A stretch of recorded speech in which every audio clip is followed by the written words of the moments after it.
Thanks so much for making our tails wag by watching this guest interview from Arden Moore's Four-Legged Life. Four-Legged Life. Now, here comes another pawsome guest interview from Arden Moore's Four-Legged Life. Four-Legged Life. Four-Legged Life.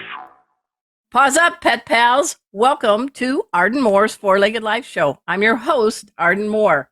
Now, for today's show, it's time to talk with, not at, our dogs and pets. And here to help is an accomplished animal communicator, and I love this title, pet relationship coach. She is Liz Murdoch. Later in the show, we're going to focus on all things feline with Stacy LeBaron, the host of Community Cats podcast. But first up, our guest today she's just so in tune with companion animals that sometimes she actually has a conversation with them and she doesn't even have to say a single word. And the good news for us, she's here today to help us step up our communication skills with our pets. They include dogs, cats. She's talked with birds, and as I understand, someone's pet turtle. Oh, wait, there's more. She's even invented what I consider to be one of the best card games on the planet that you can play with your dog, and it's called Dog Talk Cards. All right, stop yapping, Ard. We got to have her on. Welcome to the show, Liz. Thank you so much. I'm glad to be here. All right. Pet relationship coach. I love that title. How do you define that, distinguish that between an animal communicator and a pet relationship coach? I think you're like 21st century talking. Well, maybe so. We'll see. So what I found in animal communication, and there's lots of different ways people do it. I am having a conversation and I can look at an animal and we connect and I can get a knowing or something. But say the dog says, I don't want to go to the vet. And I have there's a lot of dogs that say that. Well, some of them do. Some of them actually like it, whether it's the car ride or they'll describe the woman at the vet who they really like, or the gentle hands or something. Yeah, no, some of them do actually like the vet. But the ones that don't want to go for whatever reason, I can't diagnose, I can't prescribe. And so it's usually at an end of life situation. And they'll say, what does she want? And I'll say, no more car rides. I feel her. And I describe it so the person can make the decision on what's right for them. And often they already have an idea, but by giving them the information and then empowering them, and that's where the coach part comes in, to trust their own knowing. Because they'll say, I didn't really want to do X, whether it's a surgery. And vets usually give multiple options, and that's just what overwhelms some people because price, and then there's timing and recovery, and does my dog want this at age 13 or whatever? So I can say, this is what I'm getting. I'll describe it so that I'm not like second guessing or coming in and saying, your vet's wrong. But your dog is showing me that the car ride is very bumpy or whatever, or the medicine makes your dog so nauseous and I just feel that I can't move. And they're like, so that I can say, this is what I'm getting. They can verify it with whatever their own knowing or what the vet is saying to make a decision. So it's not just, this is what your animal said or showed. So it's more, you're more active, I think is more, your purpose has more active. Definitely. Right. Because some people, you can have somebody tell you, well, my dog feels this, but it takes a special skill set to be able to take those pieces of the puzzle and say, here's some options, right? Right. What is a person going to do? And it's ultimately their decision or the family's. So, I'm not following up and saying, hey, did you do what I told you to do or what your animal? That's their very special relationship. I can give them these puzzle pieces and then they are empowered and I'm coaching them. Trust your gut. If you knew you didn't want to do such and such, that's okay if you get that feeling of peace between you and your animal and your family and your vet, or same with training. Yeah. So talk about your personal pets. I know you've got a couple of dogs, don't you? I have two now. It's hard to say two. We lost Teddy in March. He passed away. So it's two living animals. Yes. Well, say Yeah. their names. They're sitting there going, Oh, Mom, what I the know. heck?" So I have Wolfgang, who's 13, and Honey, who's 16. And she's the Chihuahua. Wolfgang's a black lab. They both, That's a big difference. yeah, it just happened. We fostered Honey and then she stayed forever. We fostered Wolfgang. He was supposed to be there for 2 weeks. I was working with the rescue. Okay, I'll foster him. And he just never left. So I'm very curious as a cat to talk to you about your dogs because I want to sneak into your living room one day and let's talk about how do you have a conversation with Wolfgang and Honey? Can you give us an example? So after Teddy passed away in March, Wolfgang had never slept on my bed. Okay. And how big is this lab? He's 65 pounds. Okay. And I had another dog who was a lab who was 100 pounds and he was a bed hog. So I was like, no dogs on the bed, not even the foot of the bed. I'd like to move my feet. So Wolfgang came in one night after Teddy passed away. It was a couple days later and he put his paws at the foot of the bed and looked at me. Aww. And I was like, what do you want? And I looked at him and I just knew. I go, oh, you want on the bed? And he barked, one bark. Wow. I'm like, okay. So I got over and it's sort of high. So and he's 13. So he's a little arthritic, not very, Right. but anyway, I lifted him up and he did the whole circle, plop down, get comfortable. And he's been on either my bed or my daughter's bed every night since. And I just knew from the eyes, and he will at 10:30, that's his bedtime. They wear invisible watches, don't they? He will do a certain woof. Oh. And I'm like, oh, geez. So I'll go in. I go, you ready for bed? He'll look at me, wag his tail. He does those things, and I'm fine with it. I have blankets for him. But it's that eye connection. It's following the body language. And it's that just intuitive knowing that I have with animals. So I don't think I don't call it a reading. I call it a conversation. No, I think we need more conversations and not as much readings because, all right, let's just say it. All of us were set at home with COVID, and the pets kind of saved us mentally, emotionally, physically, Definitely. whatever. And now we're going back to work, and I think there's so many things, so many questions our dogs, cats, and other animals might have as we try to get back to whatever was normal back then. So why is it so important, do you think, Liz Murdoch, to have a conversation with your pet and not just telling them command cues, sit, stay, leave it? I mean, what is the difference? So sit and stay and leave it. Those are all really important things for animals to know. Right. So, but going beyond that, if we look at our dog and we are walking out the door to go to work and we're leaving our dog alone. Some people are doing that. Some of us are having anxiety about leaving them. Some of them are ignoring certain realities, whatever those may be. But when we stop and tune in with the dog, many people will look at it and know, yeah, you're right. I hate my job. I'm miserable. I need to make Well, wait a minute. For the record, you and I don't hate our jobs, right? Okay. No. Okay. But some people had that revelation over COVID that they needed to make an adjustment. And those kinds of things, I've worked with so many people that their dogs will tell me random things. There's no way I would know. One was a woman. Give me an example. Yeah, we got about a minute left before our first break. So share this. Move your desk 90 degrees. Really? And she said, I've never told anyone about that. And she did. And it changed her business. Because as we know, you change one thing and often things. So dogs can prompt us to have an awareness about our own lives when we look at them and connect with them more deeply. It's not necessarily about them, but it can be because they know us. Wow. And you guys, you got some homework, everyone. I want you to please go to talkingwiththedogs.com. And she also has the dog card game we're going to talk to after the break. And that is called dogtalkcards.com. Did I do that right? Yes. All right. We're speaking with Liz Murdoch. She is a pet relationship coach and much, much more. And we're going to dive into that after we take this break. So Sit, stay. We'll be right back.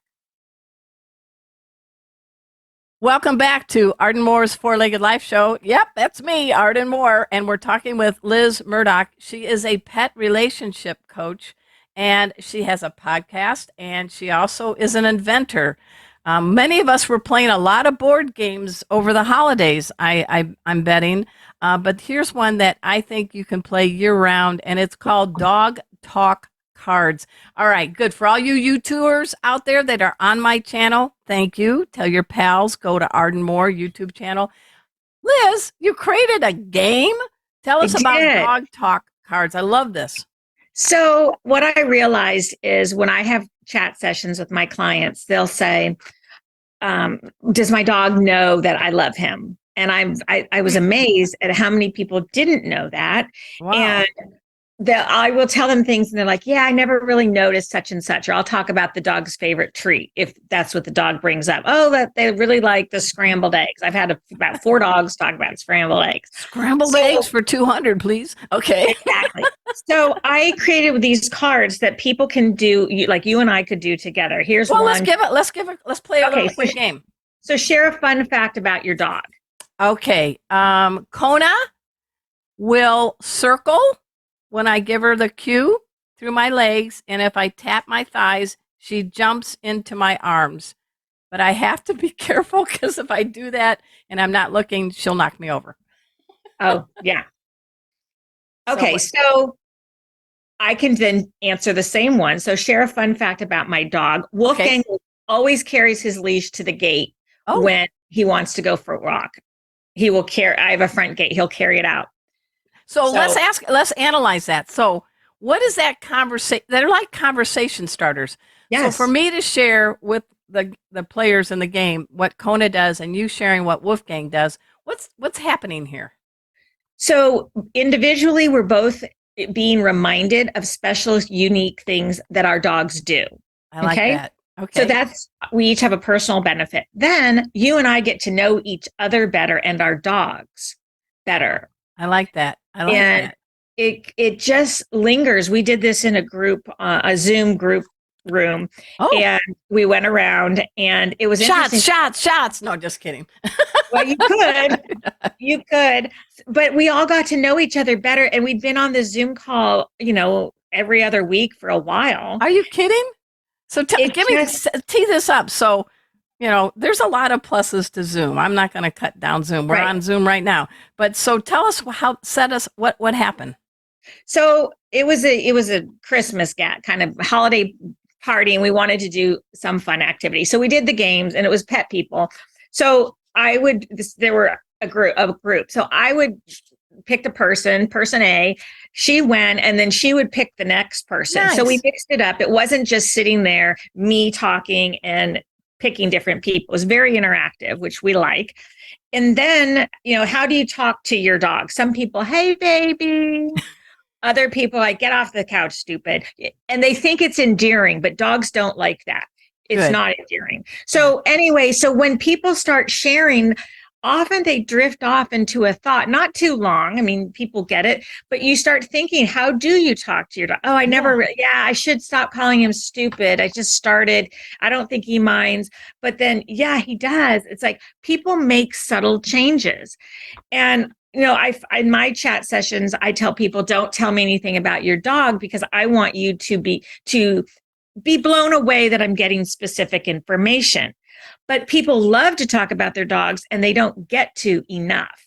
So that's a really good point. Yeah. The cards give them prompts. I've had people, when I was test marketing them, go through and they would just scroll through the cards wanting to answer everyone on their own. Wow. Because they're getting to think about their dog in a new way. Tell me about your dog.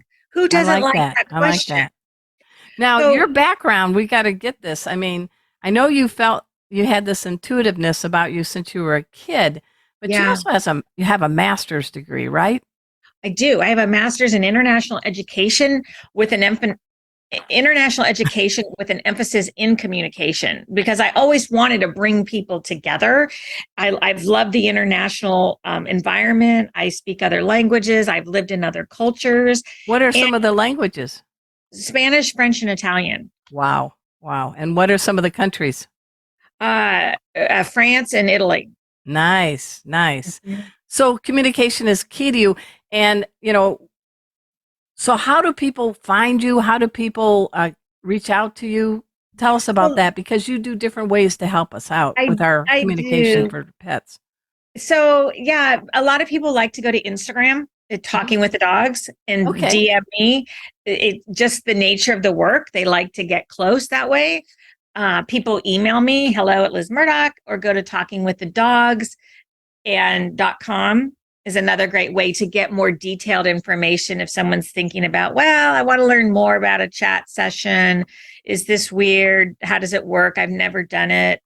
And I try and take the secretness out of it, or uncertainty, Yeah. whatever, to make people feel comfortable, because it makes such a difference in whether they're the final stages of life or trying to make a medical decision. I'm not telling them what to do. I'm Right. describing that, yeah, when you turn the corner on the way to the vet, your dog slides off the cushion and doesn't like it. And they're like, yeah, I do that. Like, no But wonder this your is dog good. doesn't We like need that. we need more of you, Liz Murdoch. That's for sure. I mean, what do you see on the horizon in 2023? What are a couple things we can do as two-leggers to make our communication better, cleaner, clearer with our dogs, cats, and we do have to talk about the pet turtle. So consistency, whatever I call them house rules. If you Okay. don't want your dog on the couch, that's your business, but be consistent about it, and pick, if you're going to say off, whatever, say the same words so they know. Okay. Just like people, animals like consistency. It Okay, makes a good. big difference. So I would say be consistent, be kind. Animals, people like kindness, and in our community now, we talk, that there's a lot of swear words a lot, and people are just angry, and it's Do a dogs have cuss words? well, they can growl in different ways. But I think if we practice kindness with our dogs, it's shown how we treat animals tends to run over to how we treat people. So if somebody Oh, wants I to like that. have a greater connection, for instance, connection, community, those are big words for 2023. Practice with your dog. Good. I like that. What about the turtle? I can't leave my listeners hanging. So the turtle, there's several turtles. The one in the particular was a daughter's turtle. And I said, oh, I guess you go in and check the turtle midday, and like around 10:30. I saw the number 10:30, and I could see this woman, and the turtle comes out, and she said, well, actually, yes, I do. This was a woman who had not even mentioned the turtle till the very end, but she was curious. And I said, the turtle actually really appreciates your visits, and you're different than how your daughter interacts with this turtle. Wow. And your daughter, the turtle appreciates time with you. And well, it Aw. turned out that the woman appreciated time with the turtle. And whether we meditate alone, that's another thing. Mindfulness. You can be mindful with a turtle. You can be mindful Yeah. with a cat. Do those kinds of things, the self-care with your animal as well in the room, as a starting point if this is new to you. I love it. Very awesome tips. We're talking with Liz Murdoch. Please, everybody, I want you to check out her site, talkingwiththedogs.com. The cards, you can pick them up at dogtalkcards.com. And we got about 30 seconds. You got a podcast. Go. I do have a podcast, Talking with the Dogs. I am launching new episodes at the end of January. So stay tuned. They come out Tuesday mornings, and I actually interview dogs. So hopefully Arden will come with her dogs, and we can find out, and Casey, The cat. yeah. So we find out what the animals We want to should say. do that. Yeah. And typically the people, the human guests that I have are typically people that I find animals want people to know something unique about their work. And so I try and shift it from another pet podcast that it's what about you, Arden, do the animals want you to know? And I can tell you right now that, we can talk pest first aid because that gets overlooked, but honing in from the animal's perspective, why what people do is important. So, I love it. You are awesome. We're speaking with Liz Murdoch. Thank you so much for being a guest on our show. And everybody, after the break, we're going to the Fine Felines with Stacy LeBaron of Community Cat Podcast. So everybody stick around. We'll be right back.